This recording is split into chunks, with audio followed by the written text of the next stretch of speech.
Students, the name of the new chapter we are going to learn is Diversity, Prejudice and Discrimination. So what is prejudice and discrimination? See, before knowing any person, if we are judging about them or if we have an idea about that person before actually we meet them, then this is known as prejudice. So prejudice means to judge other people negatively or see them in an inferior manner. So we are judging some people as inferior. That means we are judging negatively about them, that they are something inferior compared to others. So when we express this feeling of prejudice in action, it is called as discrimination. Thinking in the mind about someone and negatively about them, inferiorly about them is known as prejudice. But when we express this prejudice in the form of action, that is by our actions, if we show the differentiation, the negative feeling, it is known as the discrimination. So people can be discriminated against the basis of color, caste, race, religion, etc. So in our country India also, there is discrimination in the people on the basis of color, caste, race and religion. First, let's see about the discrimination on the basis of color. So usually people don't prefer those people having dark skin, right? So in many places of India, if anybody is having dark skin, such members the general public doesn't prefer. So people have a prejudice against those people with dark skin, and then they discriminate these people, they separate them, they look them as if they are inferior. We have a negative feeling against the people with a dark skin. So on the basis of color, if we are judging the people with dark skin as inferior, then it is known as discrimination on the basis of color. Next is discrimination on the basis of caste. As you all are aware that there is a big caste system in India which comprises of ordinary caste, backward caste, scheduled tribes, etc. So on the basis of caste system also, people are discriminated and several discriminating practices are going on in the country which is harming the growth of the country. So these practices are generally unbearable, right?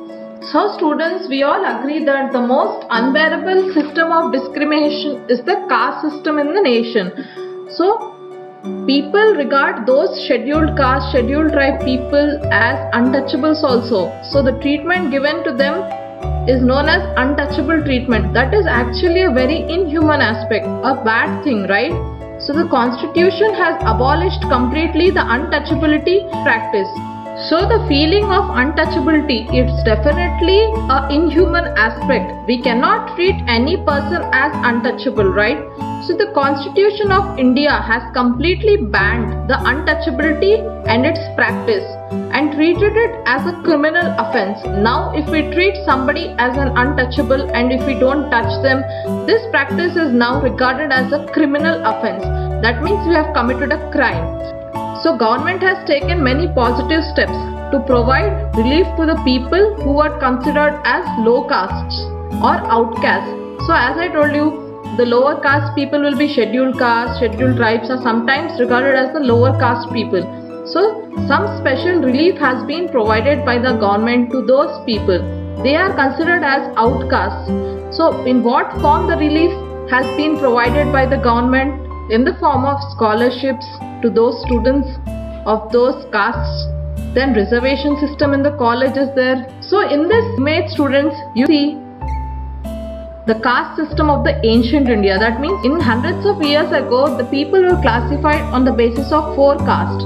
The topmost caste people were known as the Brahmins. The second caste were known as the Kshatriyas. The third caste were known as the Vaishyas. And the fourth caste were known as the Shudras. So fourth caste people were treated as the outcast or the lower caste people. Next type is creating stereotypes.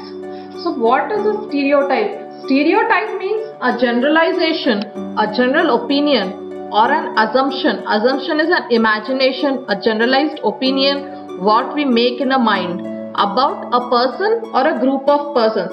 If we do not know their total profile, if we do not have the fair information about them, then starts the stereotyping practice. Without making any fair judgment, without knowing any knowledge about that person, we start making an assumption about them. So that is when stereotyping occurs. And then when stereotyping occurs, it often leads to unfair discrimination. That is discrimination among the people without knowing any much knowledge about them. So this type of stereotyping is definitely unfavorable, right? If we do not know any information about the people to make a fair judgment, we start making assumptions and then we start discriminating among those group of people. So this is definitely unfair. This type of generalizations lead to discrimination, which is definitely unfavorable. So about what type of people we have stereotype? People of a different religion, different state, or people of a different caste from which we belong, or people of a lower or outcast, about boys and girls. So all of us definitely have prejudice about people who are different from us. Without knowing anything about those different people, we start making assumptions. So this is not good. We should stop and think whether we are doing a fair practice or not. Being unfair is bad. So stop and think fair to those people. And then stereotypes stop us from looking at each person as an individual with a special quality. Definitely every individual is different from other. Every individual has some special quality and skill. But because of stereotype, we cannot look at those qualities, right?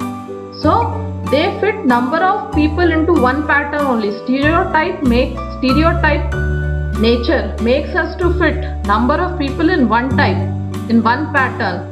So they affect all of us and prevent us from doing good things, which might be even good.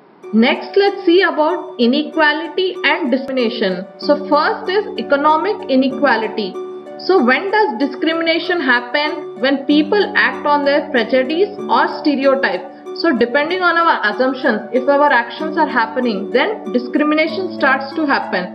So inequality is a basis for discrimination. Discrimination on the basis of inequality is different from that based on diversity. Diversity is nothing but the variety. So discrimination on the basis of inequality is different from discrimination based on diversity. Unequal distribution of property and wealth among a family definitely causes an economic inequality, right? Or unequal distribution of property and wealth in a city, in a town definitely causes economic inequality. Then one person will become rich and one person will become poor. They do not have access to good food, clothing, shelter and proper education. And then if there is a lack of good education, then what happens? They do not get good jobs, and again starts discrimination. Again they get discriminated in many different ways. So that is about economic inequality. Next students, let's see about the gender inequality. So gender inequality is a form of discrimination which is being practiced against for over a period of 100 years. That is a great big time, right? Inequality against gender, that is women will be separated, men will be separated, and discrimination against women is being practiced for a period of over 100 years. So girl child will always be given less importance and less attention. So the government has now undertaken a number of steps for the emancipation and empowerment of the women. So education of the girl child is now being given importance. The government provides free education to the girl childs. The government has established special government schools where the girl child will be given education free of cost. And the constitution gives special concessions to the women of various fields in various jobs. The women are being given special concession. So prejudice continues to remain against many castes, religions and gender. Caste clashes, communal violence, fighting among people of different castes, Hindus, Muslims, Christians, Buddhists, etc. Violence due to this communal offense and dowry deaths are very common these days. If somebody doesn't give a good amount of dowry, then such lady may even be tortured to death by her in-laws. So that is known as the dowry death. So these things are common even nowadays. So in this image they are showing you the gender inequality. Our constitution protects the diversity, that is variety of people living in India. So India, we have many states and many religions, many castes, many different people living in India. So the unity is maintained among these people, and constitution protects the variety of the people. So constitution was adopted in 1950. So constitution is a vital document, that is an important document which contains the basic framework of the government, what the government does, and also tells us the right of the general citizens of India. So Constitution of India has declared India as a sovereign, socialist, secular, democratic republic country, and Constitution also guarantees the citizens social, economical and political justice to all the citizens of India. So what are such fundamental rights of the citizens of India? They include right to freedom of religion. Anybody can practice any religion. There is no force. And there is right to equality among all the genders.